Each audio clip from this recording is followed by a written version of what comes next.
পাচ্ছেন গরুর গলার কাছে চারটি অংশ থাকে। এটা হলো কণ্ঠনালী, তারপর হচ্ছে খাদ্যনালী আর দুটি আর্টারি থাকে।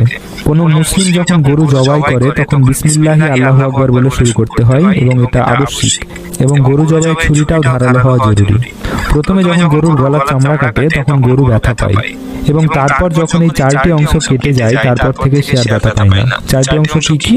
একটা হলো কণ্ঠনালী, 2 নম্বর হচ্ছে খাদ্যনালী আর দুটো আর্টারি।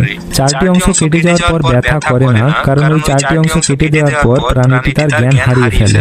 কারণ ওই ভেনগুলি কেটে দেওয়ার পর অনেক পরিমাণ রক্ত বের হয় এবং রক্ত বের হওয়ার জন্য তার রক্তচাপের অনেক পরিবর্তন হয়, কিন্তু সেন্ট্রাল কর্ড অক্ষত অবস্থায় থাকে, তাই তার নার্ভাস সিস্টেম অ্যাক্টিভ থাকে।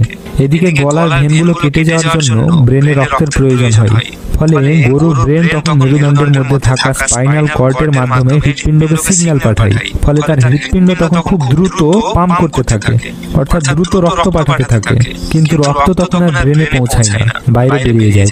কারণ ওই ভেনগুলো কাটা হয়ে গেছে। ফলে হয় কি, তখন দেহের সমস্ত রক্ত 7 থেকে 10 মিনিটের মধ্যে বাইরে বেরিয়ে যায়।